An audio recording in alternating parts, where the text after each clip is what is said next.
చంద్రబాబు నాయుడు వచ్చి ఏదన్నా మళ్ళా ఆ విషయాలు చంద్రబాబు నాయుడు గారు వచ్చి ఏమైనా ఏదైనా మీరు ఎందుకు ఒక ఎమ్మెల్యేగా ప్రెస్ మీట్ కూడా పెట్టలేదు? ఏం అవసరం ఏముంది?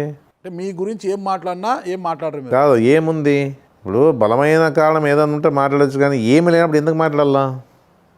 నేను ఒకటి అడిగేది, తప్పు చేసింటే మాట్లాడతాను, తప్పు నిజంగా జరిగింటే మాట్లాడగలుగుతాము, తప్పే చేయనప్పుడు ఎందుకు మాట్లాడాలా? మీరు తప్పే చేయలేదు.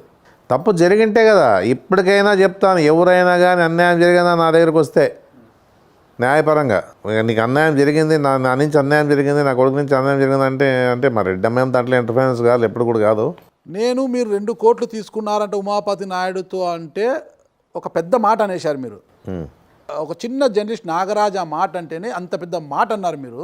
44 ఇయర్స్ ఇండస్ట్రీ, తెలుగుదేశం పార్టీ జాతీయ అధ్యక్షుడు మాజీ ముఖ్యమంత్రి చంద్రబాబు నాయుడు గారు వచ్చి మిమ్మల్ని అన్ని విమర్శలు చేస్తే మీరు ఎందుకు ఆ స్థాయిలో స్పందించలేదు చెప్పండి? ఏముందని స్పందించాలా అంటే ఆయన చెప్పిండే దాంట్లో నిజాలు ఏమున్నాయి? నేను అడిగిన దానికి ఏమీ లేకముందేనే అంత పెద్ద మాట అన్నారే మీరు. అదే కదా, ఇప్పుడు నేను అదే కదా అనేది. చంద్రబాబు నాయుడు గారి మాటలకు మీరు ఎందుకు విమర్శ? కనీసం ఒక ప్రెస్ మీట్, ఒక మీడియా ముందు లేదంటే మీ సొంత వీడియోనని ఎందుకు విడుదల చేయలేకపోయారు? ఏం అవసరం ఏముంది? ఏం చెప్పినాడు ఆయన? ఏం పెద్దగా నా గురించి చెప్పింది ఏమీ లేడా? నేను కూడా చూసా, నా గురించి చెప్పింది ఏమీ లే. ఏదైనా నిజాలు ఉంటే కదా మాట్లాడాల్సి ఉండేది. ఆయన చెప్పిండేమన్నా అబద్ధాలు చెప్పినాడు. ఎక్కడి నుంచి వచ్చింది అంత జన ప్రవాహం చంద్రబాబు? ఎక్కడి నుంచి వచ్చింది చెప్తాను. బళ్ళారి నుంచి వచ్చినారు, ఆలూరు నుంచి వచ్చినారు, ఒళగొంద నుంచి వచ్చినారు, పోటీలు పడి తోలినారు. తర్వాత మంత్రాలయం నుంచి వచ్చినారు, కోసిగి నుంచి వచ్చినారు, ఎమినూరు నుంచి వచ్చినారు, పత్తికొండ నుంచి వచ్చినారు, డోన్ నుంచి వచ్చినారు, కోడుమూరు నుంచి వచ్చినారు. ఇన్ని రకాలుగా వాళ్ళు వచ్చినప్పుడు జనాలకు ఉండాలని కలికోండి. ఏం పెద్దగా కలిసినారా అంతమంది వచ్చినా కూడా? అంటే చిన్న రోడ్లో పెట్టి షో ఆఫ్ చేసి పెద్దగా వచ్చినట్ల ఊహించుకునే మాదిరి చేస్తే ఉపయోగం ఏముంది? నాకు తెలుసు కదా ఎవరు పోయినారు, ఎవరు లేదు, ఏం కథ అనేది మాకు తెలుసు కదా. వాస్తవంగా చెప్పాలంటే కాదు, వాస్తవంగా చెప్పాలంటే లేదు, మాకు తెలుసాడా. అప్పుడు ఎవరు పోయింటారు? పార్టీ అభిమానులు ఉంటారు, పోయింటారు. కాదు, పార్టీ అభిమానులు పోయింటారు, దాంట్లో తప్పేంలే. పార్టీ ఎవరైతే అభిమానులు ఉంటారో వాళ్ళు పోయింటారు, పోటీలు పడి వాళ్ళ పరంగా ఉంటారు మామూలుగానే. దాని గురించి ఎందుకు ఆలోచన చేయాలా?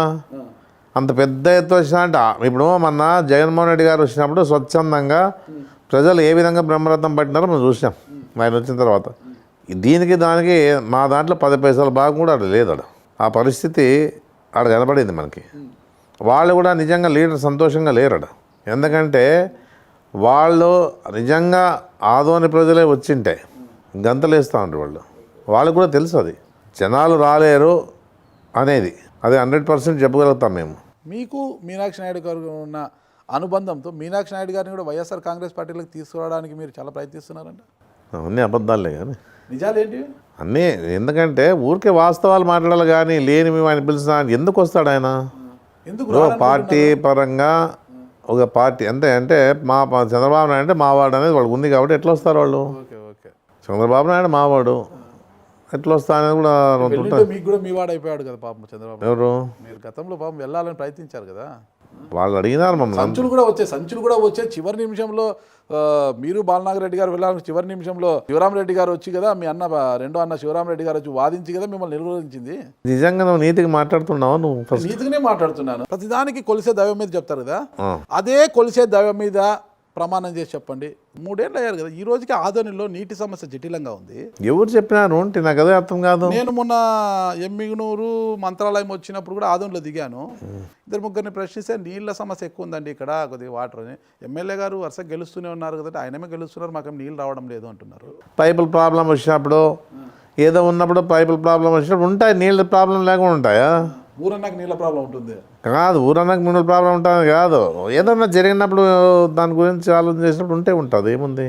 ఇప్పుడు నీళ్ళ ప్రాబ్లం ఉందా అంటే ఏదో పైపులు పగిలిపోయి ఉంటాయి, 2 రోజులు రావు. దాన్ని చేసిన తర్వాత కొంత రొటేషన్ చేసిన దాంట్లో నీళ్ళు వాడికి ఇచ్చినప్పుడు రోజు 2 రోజులు లేట్ అయి ఉంటుంది. అంతేవరకే కానీ నీళ్ళ ప్రాబ్లం అనేది రాజశేఖర రెడ్డి అయితే అవన్నీ ఏమీ లేవు.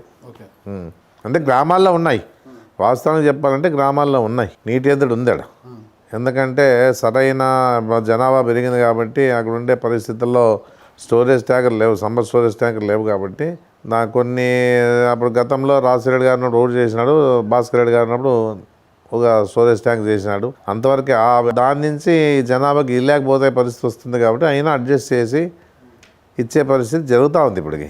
మీరు మనస్ఫూర్తిగా చెప్పండి, 3.5 సంవత్సరాల కాలం అయిపోయింది మీరు ఎమ్మెల్యే అయిపోయి.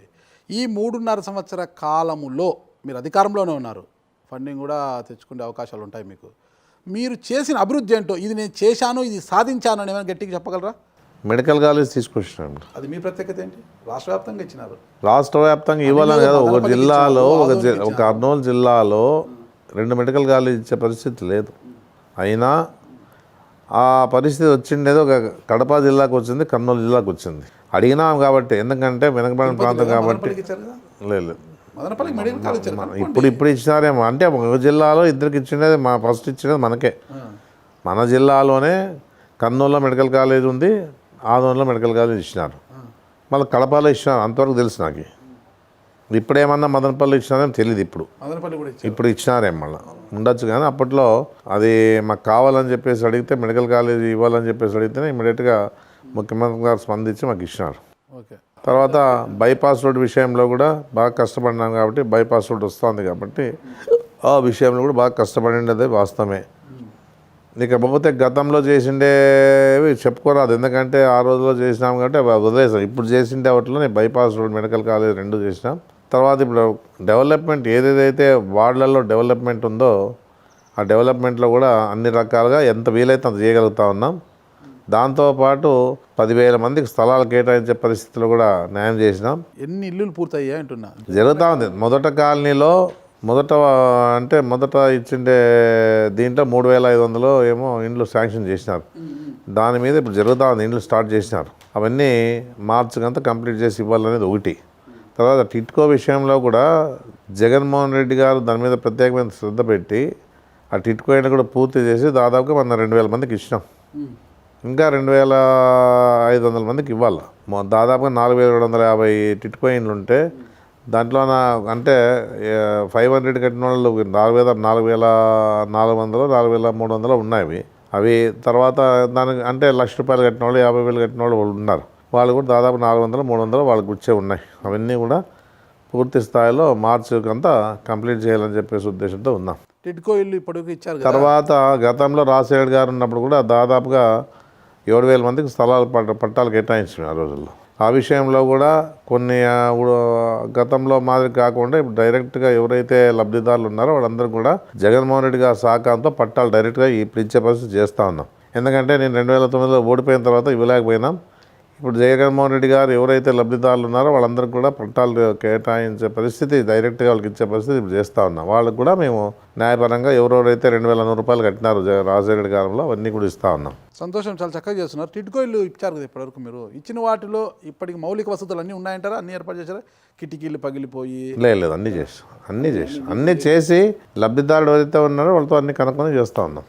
జగనన్న కాలనీల కోసము రైతుల నుంచి భూసేకరణ చేసినారు మీరు. అదే కాకుండా జగనన్న కాలనీలో కూడా దాదాపుగా 10 కోట్లు పెట్టి రోడ్లు వేస్తూ ఉన్నాం. మామూలు గ్రావెల్ రోడ్లు వేస్తూ ఉన్నాము.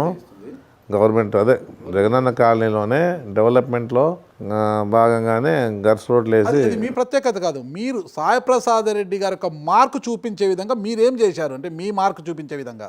మార్కు చూపించేది ఇదే బైపాస్ రోడ్డు మెడికల్ కాలేజ్ రాష్ట్ర వ్యాప్తంగా వస్తుంది, జరుగుతూ ఉన్నాయి, పనులు జరుగుతూ ఉన్నాయి.